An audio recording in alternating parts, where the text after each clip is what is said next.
talking about Troy Weber Brown. This is one of many therapists who is working with children who is diagnosing them as transgender. And I'm starting with Troy because he is involved with a child of a friend of mine, and he is, in my opinion, inflicting serious emotional damage to this child. So I wanted to go through some documents just to illustrate the absurdity of what's going on and to illustrate why our children are not safe with these therapists.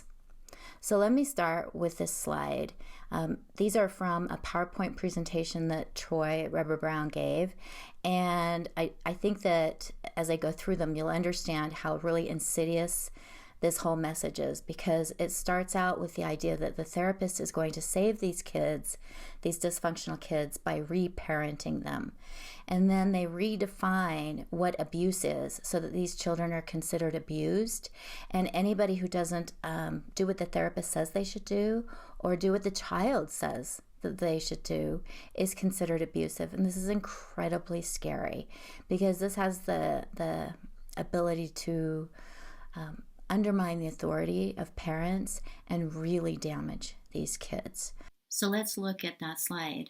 The therapist's role is to reparent the child, starting out by affirming him, followed by nurturing and then challenging. And this is the insidious part. This is where Troy Weber Brown believes that therapists' responsibility is to impose their worldview on a child. It says, respectfully restructure the client's reality, obtaining consent to confront the skewed reality. So basically, the therapist undermines a child's reality and then imposes their own reality upon that child. This is the therapy model that Troy Weber Brown is using on children. Now we're going to look at Troy Weber Brown's definition of emotional abuse. He has verbal abuse, which I think most people would agree with, but he also has something called social abuse, which is the direct or indirect interference with access to a child's peers. In other words, not allowing friends to come over or not allowing a child over to a friend's house, or instilling fear of others that aren't safe. As a parent, I think this is pretty much what our job is to decide which children are safe for our kids to play with and which aren't. But in Troy Weber Brown's estimation, that is emotional abuse, to prevent a child from being with whomever they want to. In addition, he redefines neglect as being something which induces shame in a child. Again, this is a very different definition than what most of us consider neglect. Most of us would consider if you don't provide a child with medical care, food, housing, and love, that's neglect. But in this case, if you don't affirm a child, you're guilty of neglect. In addition, he suggests that it is also neglectful not to provide a child with sexual information. And again, this is sexual information based on what Troy Weber Brown decides is appropriate for a child, not for what a parent determines is appropriate. So you're guilty of emotional abuse if you don't affirm a child, if you don't allow them to hang out with whomever they want to, and if you don't provide them the kind of sexual information that Troy Weber Brown believes is appropriate for your child. Now let's look at his definition of sexual abuse. First, we have physical sexual abuse, which I think most of us would agree upon, but he also has something called emotional sexual abuse, which he defines as invalidating one's masculine or feminine identity, invalidating or denying access to one's preferred sources of affection, invalidating or denial of access to one's preferred sexual preference. Now we're dealing with kids here, and basically what this is saying is that a parent or caregiver is imposing emotional sexual abuse if they deny a child access to the kind of sexual experiences that child wants. We're talking about children here, all right? So we have to completely affirm and validate a child, and then not to deny them access to their preferred sources of affection. So if that preferred source of affection is a pedophile, then we are emotionally sexually abusing a child by not allowing them access to that pedophile. And now we have intellectual abuse. According to Troy Weber Brown, an adult is engaged in intellectual abuse by not being supportive of a child's thinking that is different from the caregiver's. So if a child is not supported from having different thoughts from from their caregivers, that's considered intellectual abuse. All right, parents, you now have to support everything your child thinks. Otherwise, you're guilty of intellectual abuse. That goes for you too, teachers and clergy. Let's move on to spiritual abuse. Apparently, if caregivers are addicted to religion, that's considered to be spiritual abuse. In addition, if a clergy or pastor or other religious leader engages in physical, sexual, emotional, or intellectual abuse, that's also considered spiritual abuse. Now, I suspect most of us would have agreed with this if we had not heard Troy Weber Brown's definition of these various forms of abuse. But after having heard them, basically what he's saying is that a pastor or a religious leader is engaged in spiritual abuse if they don't 100% affirm a child's identity, if they don't agree with that child's sexual preferences and ways of getting affection, if they don't support a child's thinking. They're engaged in all those other kinds of abuse, as well as spiritual abuse. Now let's look at the model that Troy Weber Brown uses.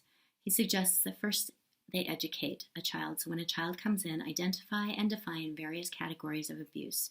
So basically, talk to the child about all these different ways in which they can be abused and identify which of their caregivers, and in this case, it's probably all of their caregivers, have been engaged in some kind of abuse. So convince the child that they've been abused, discuss the examples of the abuse, and then have activities in which they talk about the ways in which a child's reality hasn't been affirmed. And I want to emphasize here that when Troy Weber Brown talks about reality, he is not talking about reality. He's talking about his personal worldview. What he's trying to do is impose his personal worldview on his clients and those around him. And anyone who deviates from Troy Weber Brown's worldview is going to be accused of abuse according to his definitions. So in this case, an example of abuse is Terry, who is a 12-year-old who others have called a girl for all his life. So it's a biological girl who is suggesting that others have abused her because they have called her a girl, and she identifies as a boy. And again, this is gaslighting. This is brainwashing. This is incredibly dangerous for a therapist like this to have access to children, to convince them that they've been abused because others don't affirm and support their ideas. Troy Weber Brown has all kinds of categories of abuse, but one he doesn't have is financial abuse, which is interesting because it turns out that Troy Weber Brown's therapeutic license was suspended because he failed to pay for child support. So here's a man who is teaching children about abusive adults in their lives, and yet he failed to support his own child. I typically wouldn't talk about a therapist's family, but in this case, Troy Weber Brown has allowed his daughter to be in the media. His daughter identifies as a male. Not surprising.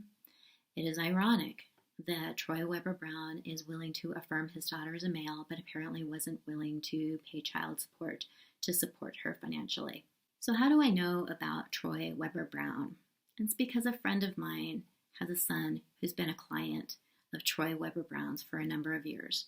I believe he started when he was 7. He's 10 now. This child started, he was a healthy looking, happy child. He is now morbidly obese, and he seems quite miserable.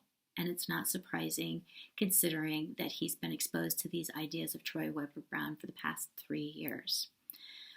This Troy Weber Brown has suggested that this 10-year-old boy is actually a lesbian, uses she, her pronouns throughout the case notes, and obviously affirms the idea that this boy is in fact a girl, has talked to the mom about potentially putting this child on puberty blockers and cross-sex hormones. Now, it's not surprising that this child has some confusion about his gender, considering the ideology that Troy Weber Brown pushes.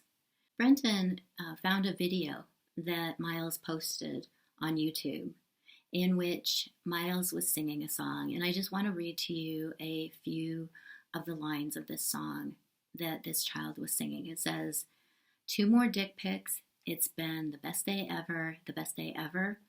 Well, there's a dismembered guy, a masturbating guy, a flasher, a sex offender, a ghost, and a dildo. Oh, and excuse me, that's disgusting.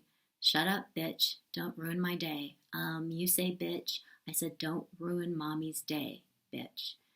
Everybody's dead. Not Squidward.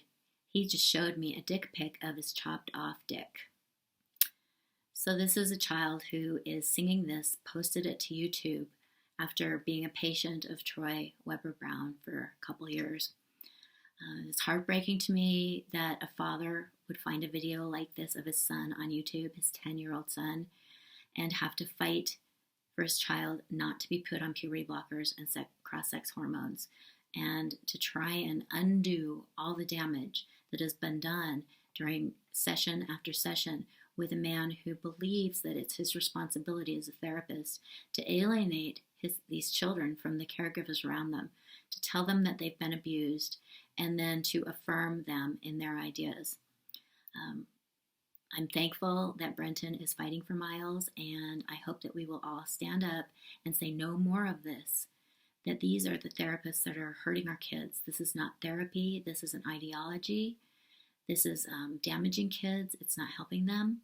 And this is not good clinical practice. We know that kids need clear boundaries. That's the job of adults.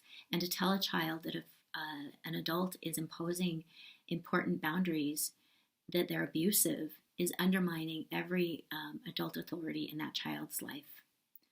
So I ask you to maybe check into this, and let's stop Troy Weber Brown from hurting any more kids.